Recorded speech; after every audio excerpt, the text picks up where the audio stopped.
Mesdames, Mesdemoiselles, Messieurs et autres apôtres de la pensée convenable et convenue, je vous salue bien bas et vous dis bienvenue dans Shazam, l'émission qui flirte de concert avec la culture et l'impertinence. Je suis Reda Menassel et en compagnie de Aïssa Mladi, nous allons tenter pendant 60 minutes de rouler à tambour ouvert sur l'autoroute de l'anticonformisme sans casque et de la culture sans ceinture. Aïcha Glil, du moins essaye, en écoutant Shazam sur la 3, l'émission qui lève son verre à ceux qui marchent de travers.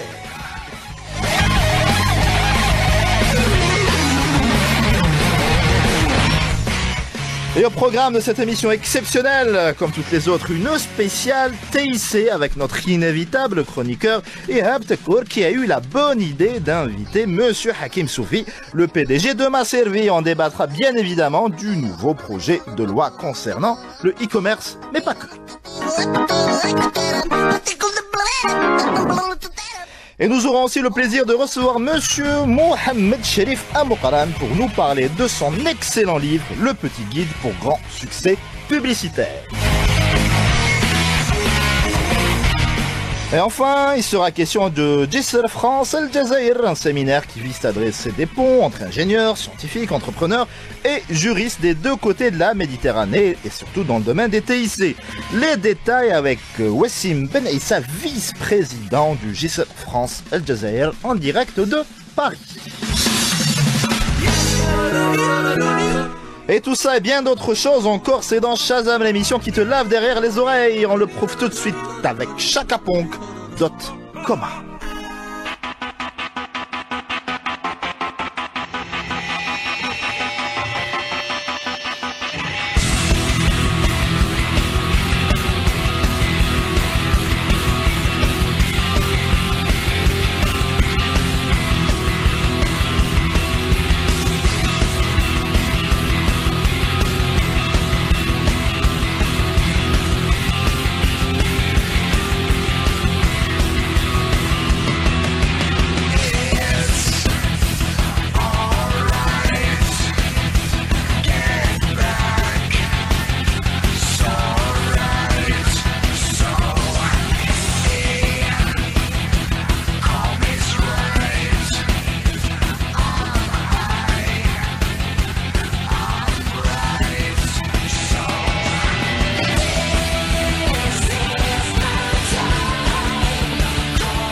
Et avant de commencer les débats avec nos invités, on s'intéresse à la plateforme collaborative de Jisr France El Jazair avec son vice-président Wassim Benaissa. Wassim, bonsoir. Bonsoir, merci de cette invitation à distance. Je suis très heureux de passer dans votre émission que j'aime beaucoup et je me permets de faire un tout petit clin d'œil à NR2. Ah, je connais pas. C'est un plaisir pour nous aussi de t'avoir, Wassim. Alors, est-ce que tu peux nous expliquer qu'est-ce que Jisr France El Jazair en fait? Alors, en fait, Jisr France El Jazair est un projet qui est né suite à une rencontre entre quelques étudiants de l'école nationale polytechnique qui sont Lamir Marani, Abdel Chico et moi-même, et deux avocats français qui sont Adrien Badevant et Jean-Pierre Mignard. Et d'une discussion à une autre, nous avons fait en quelque sorte la somme de tout ce qui pouvait nous lier. Nous avons quand même une proximité historique, culturelle, linguistique et géographique indéniable. Et à côté de cela, vous avez toutes les opportunités humaines, sociales et économiques qui peuvent être établies entre les deux peuples.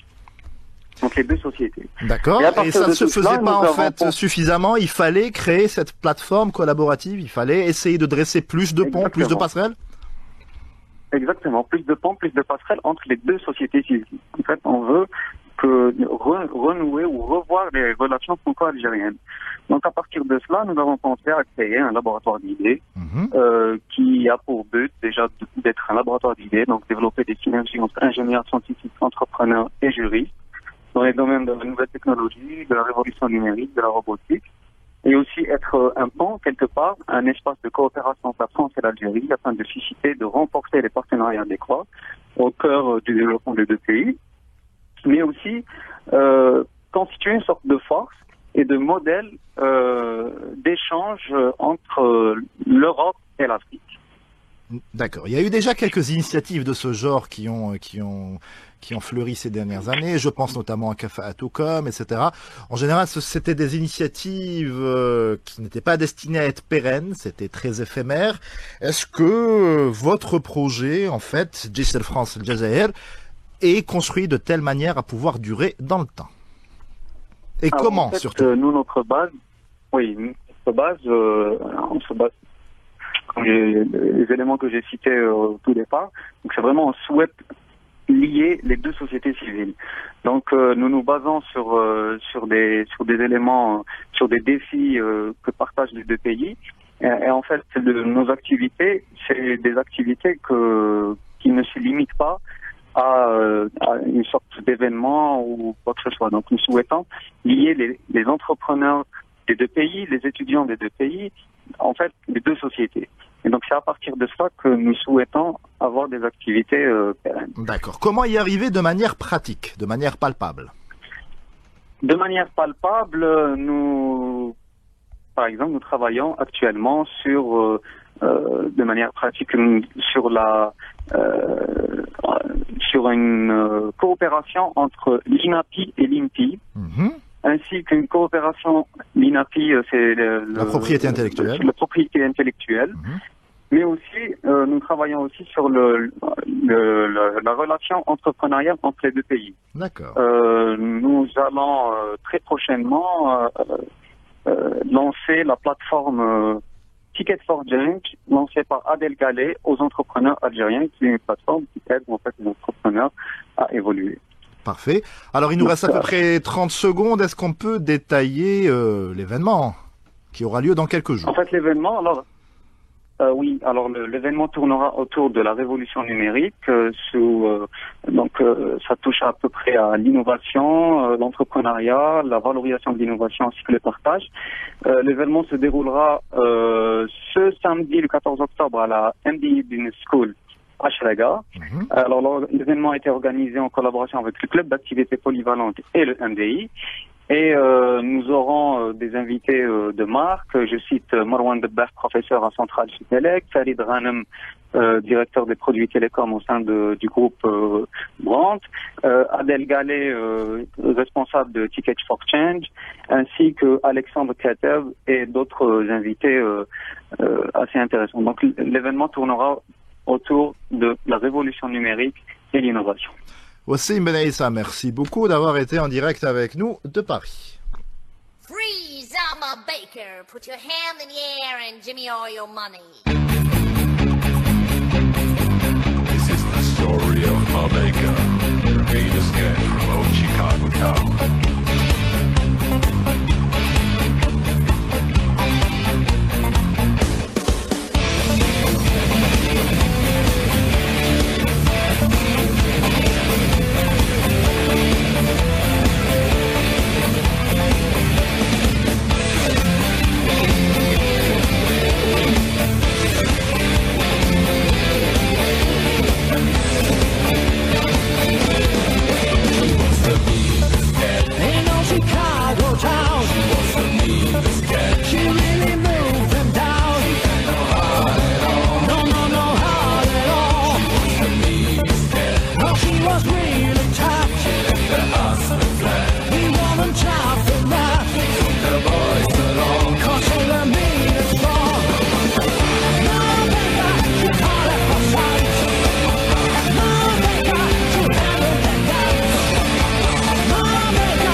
Shazam, nouvelle technologie.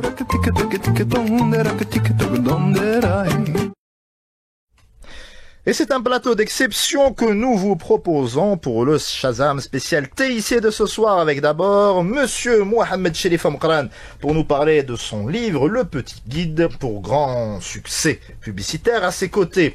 Et pour parler entre autres choses du nouveau projet de loi concernant le e-commerce, Monsieur Hakim Soufi accompagné de notre chroniqueur mercenaire maison Ihab Tekour. Messieurs, bonsoir. Bonsoir. Ça va? Et vous? Non, il faut d'abord répondre à la question pour enchaîner.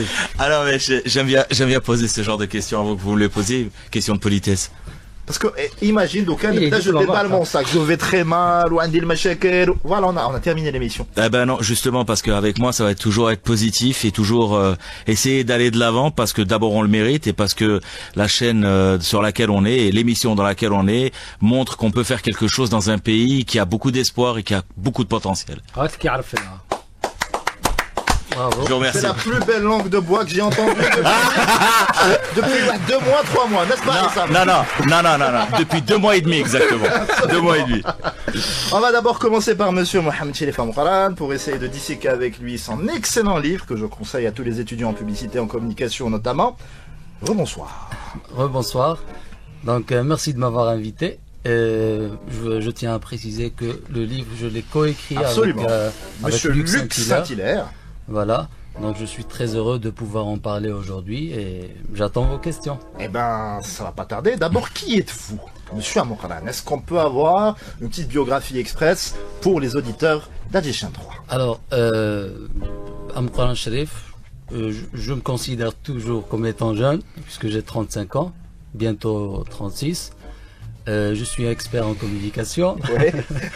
ça rassure quelque part. Voilà. Il y a des choses qui sont comme ça, normales. Donc, je suis expert en communication. Je m'intéresse à la communication des organisations d'une manière générale, plus spécifiquement à la communication de crise, à la publicité. Et vous êtes blogueur. Exactement. J'ai un site personnel où je partage toutes mes idées sur justement ces différents thèmes. Et en parallèle, je donne des formations, j'enseigne aussi à distance avec l'ESJ Paris. Et justement, j'enseigne un domaine qui est très lié à la publicité, qui est l'image fonctionnelle journalistique. Absolument, oui. Voilà. Donc, j'essaye d'apporter un plus, que ce soit au niveau local ou même international, puisque je fais aussi des publications dans le domaine de la communication. Donc je pense avoir résumé un petit peu ce que je fais. Vous avez fait la publicité de Monsieur Amqran justement. Exactement. Alors en lisant votre livre qui est très très intéressant et les auditeurs de Shazam savent que je n'ai pas le compliment facile en général, mais là j'ai trouvé en fait le juste milieu entre approche pédagogique, entre digression parfois avec une note d'humour qui peuvent permettre aussi la compréhension de certains schémas. Et surtout, c'est diablement bien documenté, surtout au niveau de l'iconographie. Ça vous a pris combien de temps, en fait? En fait, il y a 2 parties. La partie qui concerne les exemples et les images étrangères, c'était plutôt facile parce que les entreprises et les multinationales étrangères ont une présence sur le web. Donc ça a été facile avec Luc de ramasser tout ça. Mais par contre, pour les images algériennes et locales, il a été très difficile de les récolter. D'ailleurs, dans votre préface, en fait, dans vos remerciements plutôt, vous faites une petite allusion à ça qui n'est pas non plus dénué d'humour. Exactement.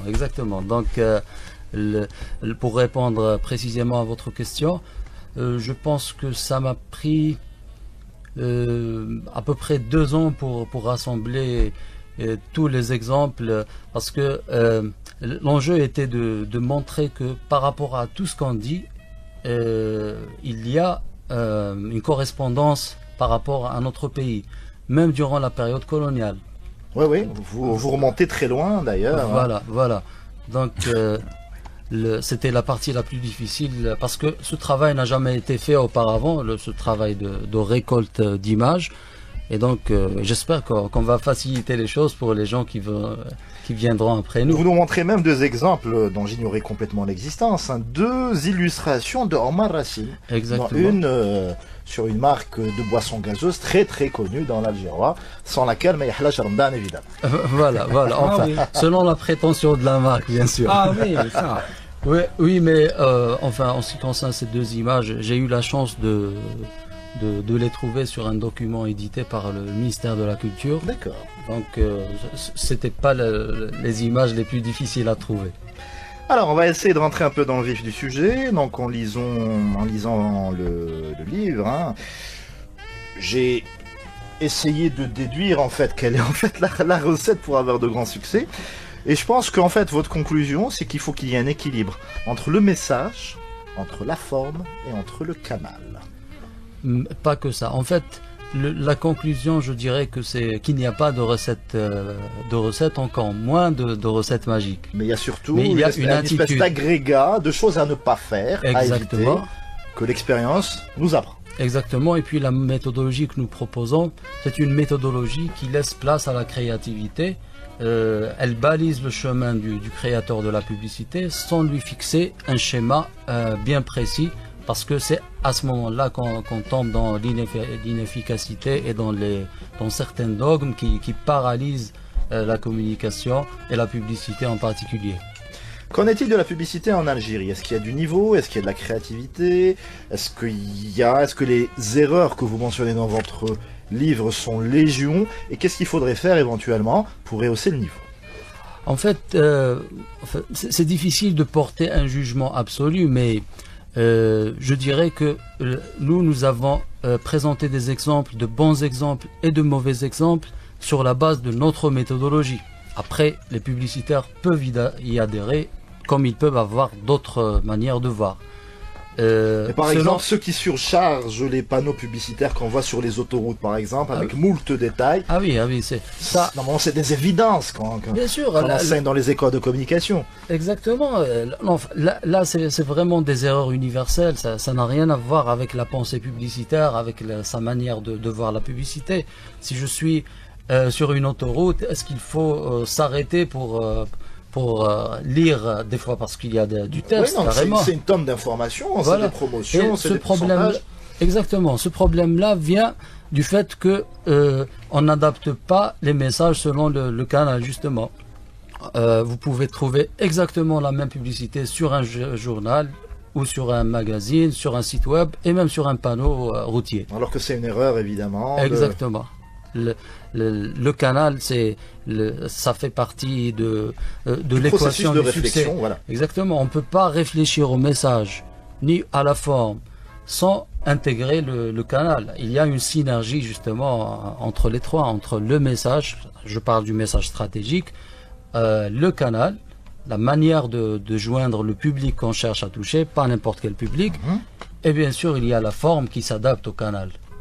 Vous avez aussi une citation qui revient assez souvent dans le livre. Ce n'est pas une question de budget en fait, mais d'attitude. C'est-à-dire que pour faire de la bonne publicité, enfin, je vais le dire autrement. Les entreprises qui aujourd'hui sont devenues grandes, elles sont devenues grandes. D'ailleurs, on le dit dans la conclusion, elles sont devenues grandes parce qu'à la base, elles faisaient de la bonne publicité. Vous citez énormément Apple, par exemple. Pour vous, c'est la firme. Oui, en termes de communication. Oui, exactement, parce que en plus de toutes les qualités et les réalisations que tout le monde connaît, Apple est l'une des rares marques qui n'a jamais suscité de polémique, qui n'a jamais cherché à... Enfin, de polémique, si, hein, l'une des premières publicités du Macintosh, si vous vous souvenez, avec la gymnaste hyper musclée qui casse les écrans, une référence très nette à Big Brother, ça avait vraiment marqué les esprits à l'époque. En 85. Oui. Quelle mémoire. Surtout quand c'est... Oui, je sais que Ihab est fan de Apple, donc c'est normal qu'il... Oui, mais Apple, en tant que marque moderne, depuis qu'elle est à la tête des marques mondiales, dans la plupart des études, elle respecte vraiment une ligne de conduite exemplaire. Elle est respectueuse par rapport à toutes les cultures. Elle va directement vers le message efficace, ne s'encombre pas d'une créativité qui noie justement ce message. Donc c'est pour toutes ces raisons. Et il y avait des prises de risque aussi. Je ne sais pas si vous vous souvenez de la publicité avec Jeff Goldblum par exemple, qui faisait un soliloque à peu près de 2 minutes sur la couleur beige des PC. Il faut oser en fait, aller, voilà. Alors, bon, qu'est-ce que vous appelez prise de risque? La plus grande prise de risque en matière de publicité, c'est de paraître irrespectueux envers le public. Après, si vous choisissez des codes qui ne sont pas compris, au pire, votre publicité ne sera pas efficace. Par exemple, la dernière polémique sur Dove, par exemple, qui a été accusée de racisme. Je ne sais pas si vous êtes tombé dessus. Non, j'ai pas vu. On voit une demoiselle de couleur, en fait, qui enlève son pull. Et juste sous le pull, il y a une demoiselle de couleur un peu plus claire. Alors Dove s'en est expliqué, les experts qu'on voit ont commenté. Par contre, la perception du public était complètement différente du message qui voulait être véhiculé. Une perception négative ou positive? Négative. Alors, les gens y ont vu du racisme, alors qu'en disséquant, en analysant, il n'y en avait pas. D'accord. Comment réagir, justement, face à une crise pareille? Avant d'arriver à la crise, justement, le repère par rapport aux publicitaires, c'est justement le public. Les bonnes intentions ne vous garantissent pas d'être acceptées. Ouais, l'enfer est pavé de bonnes intentions. Exactement. Lorsque vous faites une publicité, il faut la tester. Il faut être sûr de ne pas heurter les sensibilités du public auquel vous vous adressez. Il faut prendre en considération la mondialisation et les nouvelles technologies. Donc vous ne pouvez pas vous dire je vais diffuser ce message bien précis qui va être apprécié par une catégorie de gens. Et alors que ce message peut être vu par d'autres gens, et là ça va poser problème. Donc il faut être prudent et être respectueux. Hakim Soufi, pour les publicités évidemment de Ma Servi, est-ce que évidemment vous faites attention, vous prenez en compte tous les paramètres qui viennent d'être évoqués par Monsieur Mohamed? Alors on essaie de prendre tous les paramètres effectivement, mais en fait on va dire ça comme ça, on le fait scientifiquement au feeling. C'est-à-dire qu'on part du principe que si ça nous plaît, ça plaira à une bonne partie donc de la population ou de la population ciblée, celle qu'on cible par exemple par nature de produit. Donc en fait, nous on part du principe qu'on a différentes lignes de garantie. Les différentes lignes de garantie sont cadrées par des limites d'âge. Donc je vous donne un exemple. Oui. On a l'assurance voyage qui part on va dire de 18-19 ans jusqu'à la limite presque 70 ans, quoi, 70-75 ans, même qu'on a remonté la limite à 80 ans.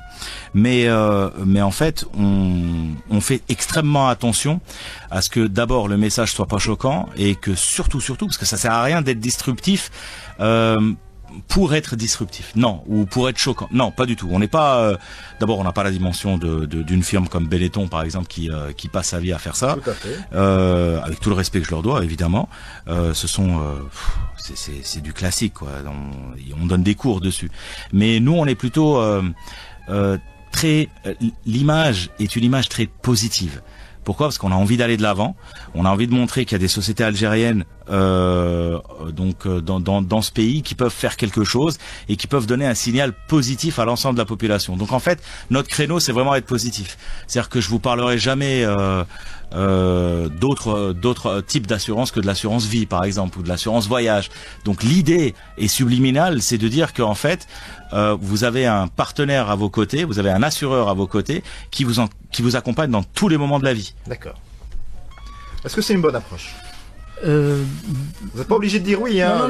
Je ne vais pas dire oui, bien sûr que non. Vous pouvez lui facturer évidemment le consulting à la fin de l'émission, il n'y a pas de problème. D'accord, vous me rassurez là. En fait, bon, je vais commencer par sa première phrase ou sa première idée. Le fait de se considérer comme un référent. Voilà, comme une référence, ça peut être risqué parce que pour que ça marche, il faut que au sein de votre entreprise et au sein de vos équipes, vous soyez vraiment représentatif du public que vous visez.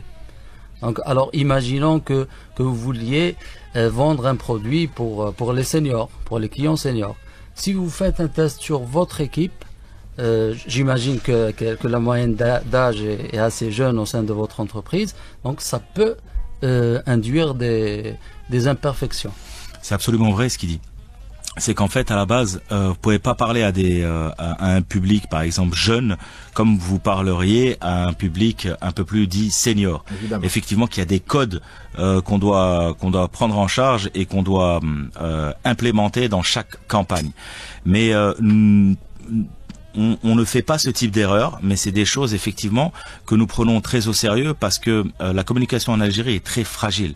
C'est-à-dire que pour un rien, surtout qu'on est sur des communications digitales. Un bad buzz est très vite arrivé. Est très vite arrivé effectivement, et on essaye de travailler dans la mesure où notre public nous suit sur différentes plateformes et on a arrêté un peu l'affichage, sauf sur certaines zones géographiques. Donc du coup, on fait extrêmement attention à ce type de message qu'on envoie. On n'est pas très lisse, mais on n'est pas disruptif non plus, quoi. On n'est pas choquant. C'est pas notre fond de commerce. Au contraire. Et hop, dernière question. Dernière question, en monsieur. fait, j'ai vu que dans le livre, il a fait allusion à l'utilisation des nouvelles technologies. On l'a vu en Algérie.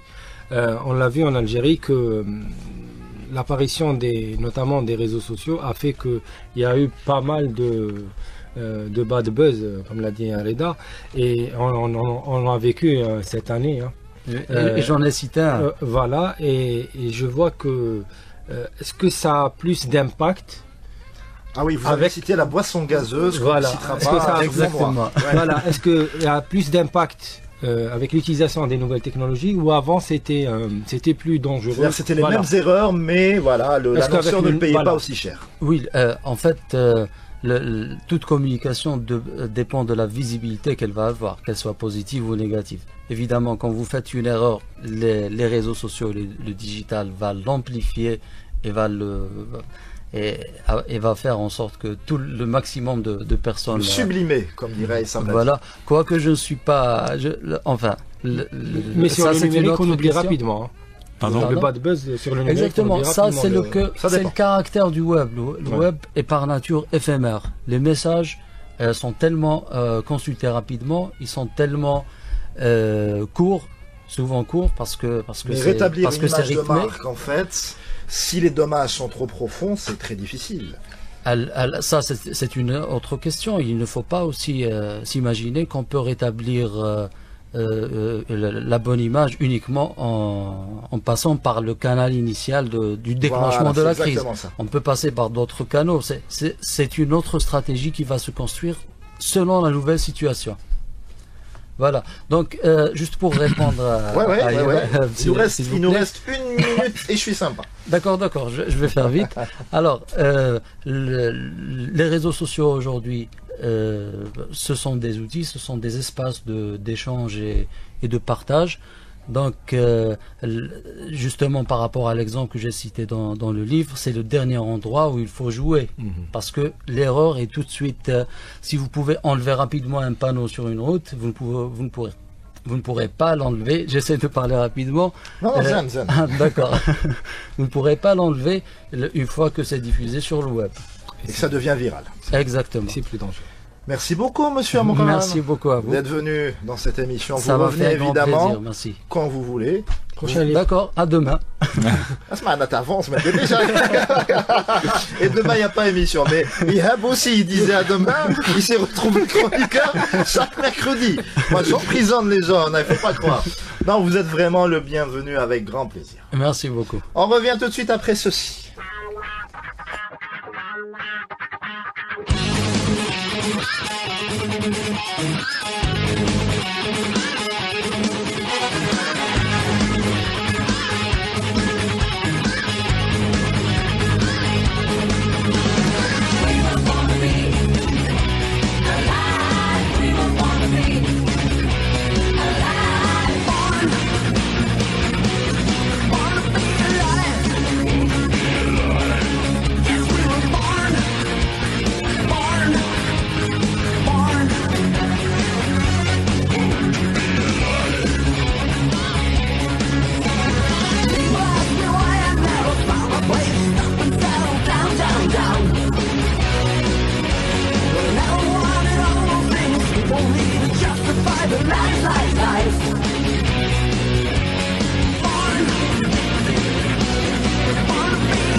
Shazam, l'émission qui te lave derrière les oreilles.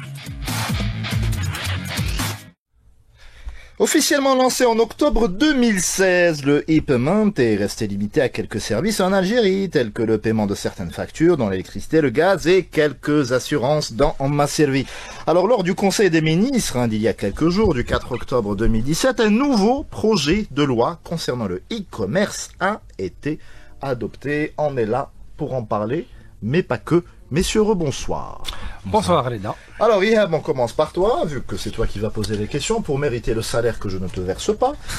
Qu'est-ce qu'on trouve et qu'est-ce qu'on espère trouver, parce qu'on n'y a pas encore accès dans ce projet de loi?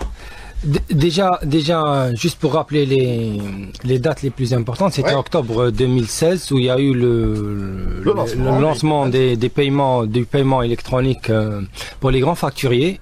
C'était une nouveauté en Algérie.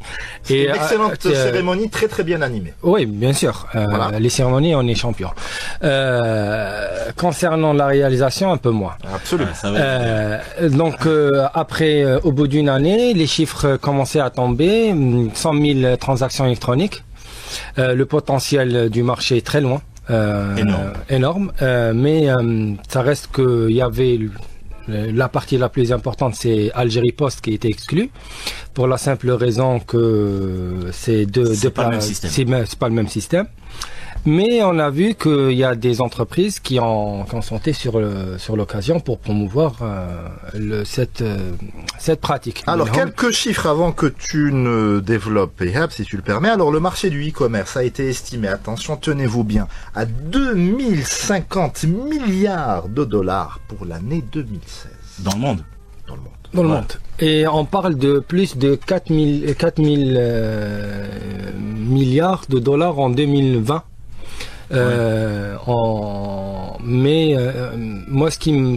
la question qui me vient à l'esprit, c'est d'avoir un ordre d'idée en Algérie, parce que je pense que le potentiel est là et quand on compte les différentes startups qui se lancent et les entreprises qui sont en attente le paiement électronique, on s'attend à des miracles. Mais wait and see. Concernant la loi, d'après les petites indiscrétions qu'on avait cotées à droite et à gauche. Voilà, donc il y a les interdictions des opérations commerciales, ce qui interdit le commerce traditionnel, donc ils sont aussi interdits, c'est tout à fait normal. Non, ça a touché les médicaments, par exemple. Oui, les médicaments, il y a les jeux du hasard, tout ce qui est régi par une autorisation. Absolument, donc ça reste régi aussi par une autorisation. Donc une transposition en fait, pour bien comprendre, des lois existantes. Commerce traditionnel qui sont passées vers le virtuel. D'accord. Okay. Par contre, moi, je vois que c'est pour un début. Je pense que ça va ralentir le développement le e-commerce. C'est que on parle d'impôts déjà sur la valeur.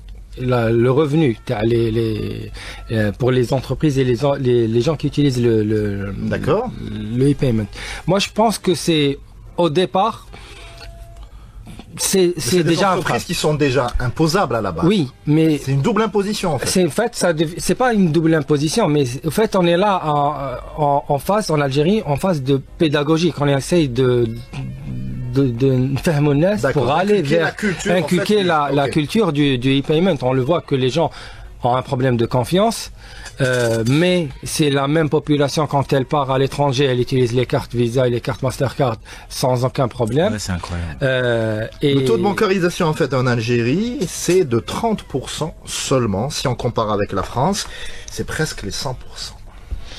C'est normal, c'est une nouvelle culture, c'est une nouvelle culture, mais moi, déjà Hakim pourra nous orienter côté chiffres et expérience. Déjà une année. Pratiquement. Alors, bilan d'une année. Ça fait quand même 6-8 mois à peu près qu'on a lancé le e-payment sur notre site web. Bon, je vais aller du plus gros au plus petit. C'est-à-dire que je vais vous parler des GAFAM. Donc Google, Amazon, Facebook, Apple, pour citer Ihab, et Microsoft. Bon. Quand vous voyez qu'Apple, par exemple, c'est la plus grosse société en termes de capitalisation boursière au monde. Ces gens-là font du 600 milliards de dollars de chiffre d'affaires, enfin de capitalisation boursière aujourd'hui. Aujourd'hui, donc ces gens-là sont des gens qui sont plus puissants que les États en termes de puissance financière. Donc, faut se rendre compte quand vous voyez que le Danemark ou un pays du Nord a mis en place un système diplomatique, un ambassadeur qui va recevoir, qui sera chargé de recevoir les représentants comme Tim Cook, etc., de Jeff Bezos, etc., les géants du web. C'est pour vous dire qu'il y a une véritable économie qui se transpose de la vie réelle, comme de manière factuelle, à la vie virtuelle, parce qu'il y a une véritable vie virtuelle. Bon. Partant de ce postulat, vous descendez, vous voyez à un moment donné que le monde entier est en train d'aller vers ces procédés, c'est-à-dire de la vente sur Internet. Moi, je suis pas pour dire que si tout le monde le fait ou si tout le monde se jette dans le vide, il faut aller se jeter dans le vide. Sauf que aujourd'hui, c'est une réalité. D'abord, ça règle beaucoup de problèmes puisque les gens n'ont plus le temps d'aller dans des boutiques, j'allais dire des boutiques virtuelles, c'est le contraire, des boutiques réelles, c'est difficile à dire, mais non plus le temps. Et ça coûte de l'argent, pour les gens perdent du temps, il y a une perte de productivité au niveau des entreprises, etc. Bref. Les bouchons sur les routes. Ouais, non mais c'est ça. Ouais. Donc du coup, qu'est-ce que tu fais? Tu as juste un clavier, un écran, ton téléphone, tu cliques. C'est-à-dire que la vie est devenue beaucoup plus facile. Et tu es en contact de tout. Et en fait, c'est pire encore dans un pays comme le nôtre, puisqu'en fait, Internet et la vente sur Internet t'ouvre un panel de produits, de services qui sont à travers le monde. En fait, le citoyen algérien se sent normal. Ouais. Se sent citoyen du monde. Donc c'est ça qui attire. D'un côté. De l'autre, on a des problématiques financières. C'est-à-dire que bon, il n'y a pas tout le monde qui a une carte interbancaire, et il n'y a pas tout le monde qui sait pertinemment comment utiliser un ordinateur. Mais ça, c'est une culture à acquérir, cet apprentissage. C'est pour ça que je vous dis, moi, j'opte pour un marketing pédagogique. On est dans une phase embryonnaire. Donc il faut parler, il faut rassurer parce que les gens ont peur des arnaques sur Internet, etc. Donc les gars, il faut être très clair. Non, mais les arnaques, ça existe même dans le commerce traditionnel. Il y a les faux billets, il y a. C'est absolument ça. Sauf que maintenant, il y a aussi un autre problème, c'est que ça assure une traçabilité pleine et complète. J'attendais que quelqu'un le dise autour de cette table. Donc du coup, ça ne plaît pas à tout le monde. Bien sûr que ça plaît pas à tout le monde. Ça plaît pas aux gens qui vont payer des impôts. Ça plaît pas aux gens qui vivent dans le black, quoi. Je veux dire, qui vivent dans l'informel, etc. Sauf que là, aujourd'hui, on a un gouvernement qui dit, il y a à peu près 2000 milliards de dinars, je dis n'importe quoi, mais il y a de très grosses sommes dans l'informel qu'il va falloir ramener dans le formel. C'est un outil, c'est pas la solution, mais c'est un outil parce que c'est plaisant, c'est simple à utiliser et c'est très facile. Et on y prend goût et ça dure dans le temps. C'est-à-dire on est tout de suite addicted. Et en plus, les chiffres et les expériences utilisateurs le démontrent que les gens, quand on fait des achats par carte, côté numérique, on a tendance à consommer plus. Absolument. Que si c'est avec paiement en liquide. Je vous ajoute autre chose. Il y a un phénomène qui est très important parce que comprenez que ça, ce n'est que embryonnaire. Parce que à terme, on va arriver à ce qui maintenant la question est posée en Europe, c'est la dématérialisation de la monnaie. Qui dit dématérialisation de la monnaie dit quoi? Dit diminution de la masse monétaire mise en circulation, et c'est la définition exacte de l'inflation. Donc du coup, on se retrouve dans un subtil mélange entre qu'est-ce que je fais? Je parle en termes de gouvernement. Qu'est-ce que je fais? Est-ce que je lance, parce que d'un côté il faut lancer les cartes, vous avez parlé de bancarisation, je suis absolument d'accord avec vous, et je vais vous dire encore autre chose. Comment voulez-vous que cette société soit bancarisée si une banque ne peut pas ouvrir d'agence de manière rapide? Il y a besoin d'autorisation, etc. Donc il y a une machine lourde qu'il faut faire sauter parce qu'il faut faire confiance. C'est-à-dire moi ce que je veux dire, ce que je plaide, c'est qu'il faut se faire confiance. Et je vais vous dire une chose et pour tous les auditeurs aussi. Je me bats tous les jours pour dire qu'il faut absolument que le gouvernement et ses opérateurs économiques, privés ou publics, on n'en parle plus. C'est vraiment un discours qui appartient aux années 70-80, je crois. C'est clivant et ça ne sert pas à grand chose. Et ça sert à rien. Et ça n'a pas servi à grand chose. La crise va toucher tout le monde. Bien sûr, il y aura pas de nantis. Tout le monde va être touché. Ce qu'il faut faire aujourd'hui, c'est que moi je plaide pour une union sacrée entre le gouvernement et les opérateurs économiques. Pourquoi? Parce qu'on a tout à gagner et on a tout à perdre. Ouais. Donc si on se met pas la main dans la main, et d'ailleurs il y a un projet en ce sens, je ne sais pas si je peux en parler, si on a le temps d'en parler. Tfaddal, 7 minutes. Allah ibarak, donc ça veut dire que j'ai toute une éternité avec vous. La relativité générale. La relativité générale. Donc du coup, il y a un projet par exemple. Nous, aujourd'hui, on est spécialisé dans les assurances voyage. Je vous donne un exemple, hein, c'est parmi le panel de garantie, on fait l'assurance groupe. Bon bref, je vais pas faire de la pub de ma servie. Sur l'assurance voyage, on a réussi, avec nos partenaires, on a réussi à avoir un produit qui est construit pour les étrangers qui demandent des visas et donc qui viennent en Algérie. Il faut savoir que l'Algérie a mis en place, c'est le phénomène de la réciprocité. Lorsqu'un pays nous demande un visa, nous, on lui applique automatiquement la réciprocité. Ce qui est logique. C'est absolument logique et c'est la souveraineté du pays qui est en jeu. Bon, bref. Sur ce produit-là, donc on a dit, on s'est posé la question, on s'est dit, bah tiens, allez, on peut se débrouiller, on va ramener un produit qui va couvrir les étrangers lorsqu'ils viennent en Algérie, et à ce moment-là, on va pouvoir être payé en devises. Pourquoi? Et là, je vais un peu être space, parce que nous, on considère qu'à partir du moment qu'on est sur Internet, on est devenu une véritable multinationale, sans bouger de l'Algérie. Pourquoi? Parce qu'on est connectable de partout. D'accord? C'est une définition. C'est une définition. Bon. Alors qu'est-ce qui va se passer? Il va se passer que si j'ai les API par exemple des cartes Visa, je parle sous ton contrôle, ouais. Hein, alors les API, pour que tout le monde sache, c'est les codes d'authentification des paiements qui se font sur les transactions internet via la carte Visa ou la carte Mastercard. Qui prouve que c'est sécurisé, que c'est... Absolument. Voilà. Et donc le paiement est enclenché dans ce système-là. Aujourd'hui, moi je dis, ben tiens, si je pouvais avoir le support du gouvernement, notamment le ministère des Affaires étrangères, la Banque d'Algérie, si elle pouvait dire, ben tiens, écoutez, ma servie, vous avez une idée, elle est pas si bête que ça, et ne pas mettre de côté, ben tiens, venez, on va en discuter. Et moi, ce que je veux, c'est l'aboutissement, c'est que ce que je souhaiterais, c'est que le ministère des Affaires étrangères donne instruction au consulat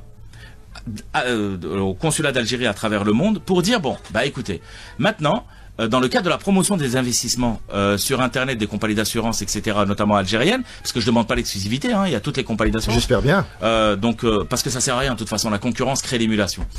Ce qui se passe, c'est que je voudrais qu'ils demandent au consulat de demander donc aux gens qui viennent faire leur visa de souscrire à une assurance voyage sur les sites web algériens.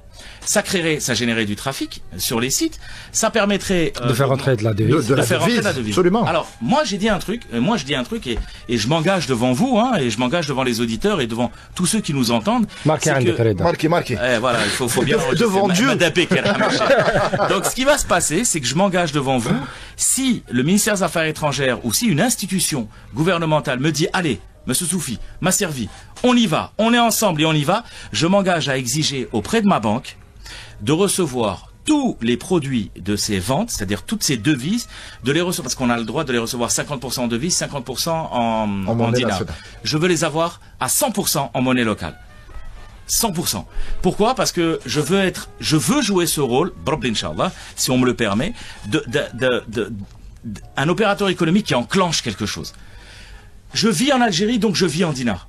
J'ai nulle part où aller, j'ai pas d'autres pays de rechange. Donc aujourd'hui, ce que je dis, allez, on y va, voilà une idée, et je fais appel aux institutions de l'État. Il y a un point, très rapidement, il y a les gens qui me posent la question sur les réseaux sociaux. Au fait, la démocratisation et l'ouverture de ce pôle, le e-payment et le-commerce, ça permet pas aux Algériens détenteurs de cartes CIB, parce que jusqu'à présent, il y a que le CIB qui permet le paiement via Internet, d'acheter via des sites à l'international, hein, sauf ceux qui sont détenteurs de cartes Visa ou Mastercard. Ouais. Voilà. Eh ben, c'est le mot de la fin. Messieurs, c'était un pur plaisir de vous recevoir dans l'émission. Vous revenez évidemment quand vous voulez, sauf Ihab qui revient mercredi prochain. On est un peu obligé. N'oublie pas, toi qui m'écoutes et que je tutoie si tu vagabondes sur les ondes, ramène du monde et à dimanche prochain.